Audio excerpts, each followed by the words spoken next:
Hey guys, it's me Soda and welcome back to another story time. It's been quite a while, so this video is going to be kind of different and I talked about it on like the community tab because this is probably going to be a really long story and it's kind of hard to animate this kind of story, quite like a touchy, serious subject. So I decided that I will just do a speed paint maybe in the background and just most of it will be me talking. I will animate / draw some parts, but it's really hard to animate this story. So I hope you guys understand. I asked you guys on the community tab and all of you guys are really supportive of it, so thank you. The main things for story times anyway is you kind of just like listen to them in the background. So maybe you could just listen to this while you play a game or something. That's what I usually do with story times. Or drawing. I always draw when I'm watching YouTube videos. Anyways, so let's just get this video started. So I haven't done a story time video in a while and I asked you guys on the community tab what story time you would like to see first. And it looks like by far the earthquake story won. But don't worry if you voted for the other one because I will make a video on that in the future. So first I'll start with a bit of a history lesson. If you live in New Zealand, you probably have heard about the earthquakes in Christchurch, the city I live in. The earthquakes really started 7 years ago. Yes, there has been earthquakes here in the past, but by what I found on the internet, the last major earthquake was somewhere around the 90s, before these ones happened. It first really started on September the 11th, 2010. It was a 7.1 during nighttime. Thankfully this one wasn't major and happened in farmland, so no buildings or lives were affected. Although it did weaken the buildings. I think I was 9 at the time, but yeah, it was pretty scary and I remember sleeping in my parents' room for about 2 weeks after that, but unfortunately that wasn't the worst of it. February 22nd, 2011. 6.3 magnitude quake struck at 12:51 p.m, 9 minutes to 1 this afternoon. It was centred 10 kilometres southeast of the city at a depth of 5 kilometres. Police still have no idea how many remain trapped. It was just like a few weeks ago when it hit the 7-year mark. I made a post about it on Instagram. So this was almost 6 months after the 7.1, we had a 6.3. It was smaller, but this one happened in the hills, which caused it to vibrate and be extremely violent and destroyed our city. So this is where my story starts. So I was in primary school. I remember my mum going over what to do in an earthquake to my sister and I while we were in the car on our way to school, which she did a lot after the earthquake started. It hit at exactly 12:51 p.m, so it was during lunch break. Even though this day was so long ago, I remember it like it was yesterday. So I was putting my lunch away in the little cloakroom thing. I don't know if you call it that everywhere, but it's just where all the bags are in primary school because we don't take them with us anywhere. We just leave them in like outside of our classroom. I was putting my lunch away and my friend was like waiting outside for me. And I remember through this whole thing, I was eating a bag of popcorn, or a resealable bag of popcorn. So everything started shaking suddenly. And at first I thought like people were just like running up and down the ramps outside of the classroom, but it was just getting more violent and it wasn't ending. No one was there, so I assumed maybe it was just an aftershock because after the 7.1, we constantly had like little mini earthquakes all the time, which are called aftershocks. But this one didn't stop. I started to hear screaming and everyone was running into the middle of the field that was thankfully right beside the classroom I was in. My friend ran off and I was kind of like, oh, wait, what? My first thought was to go into the door frame because that's one of the safest places you can be when there's an earthquake, but the building was shaking so much and I was terrified, so I ran into the field like everyone else. The field is a really safe place to be during an earthquake since you're away from all the buildings. I remember running as fast as I could and I was looking around, hearing like kids screaming, running off the playground and stuff into the field.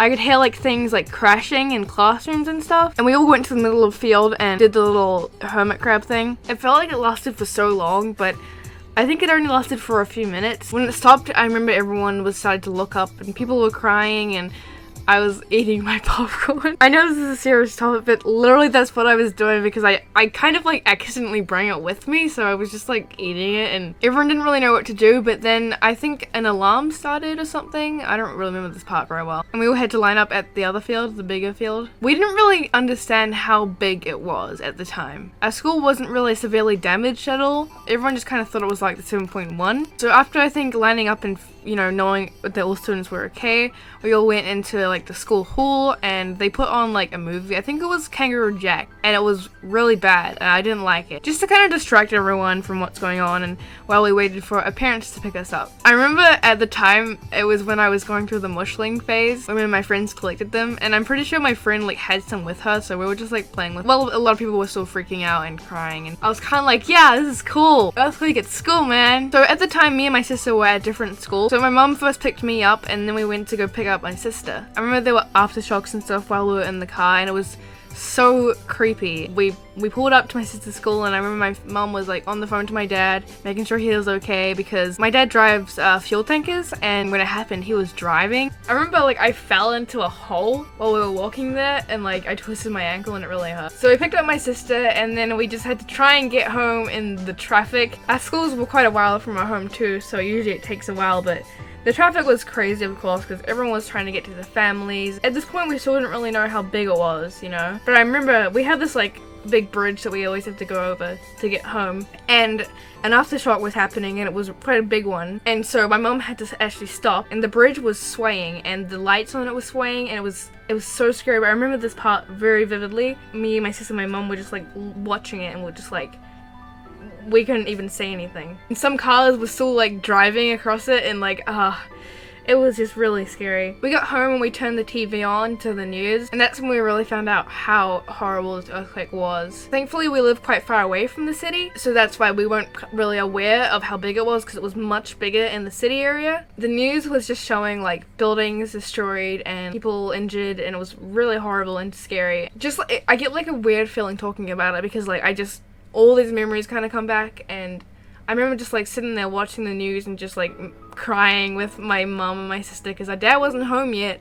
There's guys trapped in there. We're just in Colombo Street near the Cathedral Square, and you can see cars have been absolutely covered. The one under here, hopefully there's no one in here. It was just so scary, and I remember like one of the bigger news channels in my city, the whole building was destroyed, and they showed someone like trapped on the roof, and it was just really scary. And they showed people coming out of buildings, and you know, firefighters, and just, you know, random people just trying to help people and find people who are trapped under the rubble.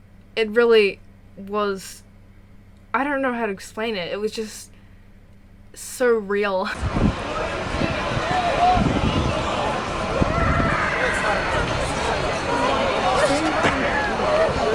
Cathedral just fell. Oh my. It's a typical street scene in lunchtime Christchurch. Workers out grabbing a bite, some heading to the cafe on the corner of Hereford and Liverpool Street. Then, bang, it starts. They're surprised at first, then people react. Some head to the middle of the street. The cafe crumbles, flinging debris and dust to the ground. Some of this was actually filmed by my dad, because a few days after the earthquake, he had to do his job again and actually deliver diesel under these buildings, under these destroyed buildings. So he got to drive around and get a lot of footage of what it looked like after the earthquake. But that was scary. Like, we didn't want him to go under these buildings, especially with the amount of aftershocks we had after that, and you know, smaller earthquakes. There was 185 deaths in this earthquake. There was like around 2,000 people injured. It was just so weird and unexpected. Like, I never expected something like this to happen, because you know, my parents always told me that, you know, we don't get earthquakes here and stuff like that. It was never something that I thought would just happen. I'm pretty sure school was closed for like 2 weeks after that, and if you're wondering, my family was completely fine. I know some of my family did have to move out because their house was pretty much just, you know, ruined. Most of the streets that my family lived on, there was like liquefaction everywhere. It was kind of like this sand stuff from the ground that when there's an earthquake, it can get pushed up, flood the streets. But thankfully, you know, no one was hurt, and I'm just really happy that my family was fine. Our house did get a little bit damaged, so we actually had to move out for a month, and we had to live in a little motorhome. It was actually pretty fun. It did suck having to take everything out of our house, but thankfully we're all okay. I remember a few days before, like, our dogs were going crazy, because we had 2 dogs at the time, Bella and Matilda. A couple of days before, they were like keep barking at everything, and they don't usually do that, and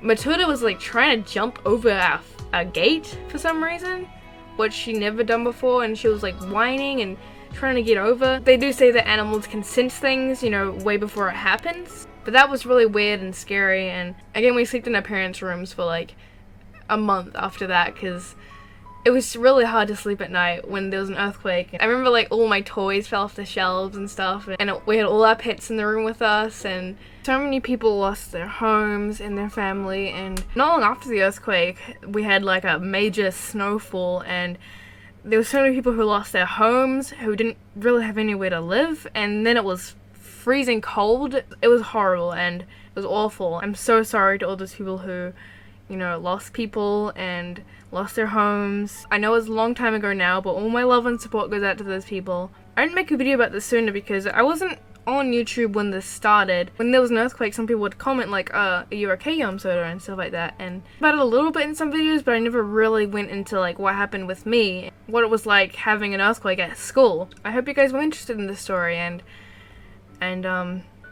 yeah, don't worry about me because I'm fine. I'm absolutely fine. My family's fine. My house is fine. We haven't had an earthquake like that big in 7 years now. We still get aftershocks a lot. Someone asked me if like you get used to having earthquakes after a while. You do get used to having the little aftershocks. Like aftershocks don't scare me or bother me anymore, but it is terrifying of the thought of like a 6.3 happening again. And they are rebuilding our city, although it's taking a very long time. You know, there's still so many smashed buildings everywhere, and I never even really got to see our city that much before the earthquake because we didn't really go there very often. The cathedral, which was like one of our big, you know, attractions here, the big church, was destroyed, and I don't think they're gonna rebuild it because there was like a whole vote like rebuild the cathedral or don't, and I don't really know what happened in the end, but it's still there. If you have experienced an earthquake before, feel free to let me know your stories and let me know that you're okay. Or even if you live in Christchurch as well, if you've experienced this earthquake. Don't be too scared to come to our country because New Zealand's a really nice country and you should come see it. Anyways guys, I hope you enjoyed the story time. I hope you don't mind the kind of different style I'm doing this in. And yeah, I'll see you guys in the next video. Bye!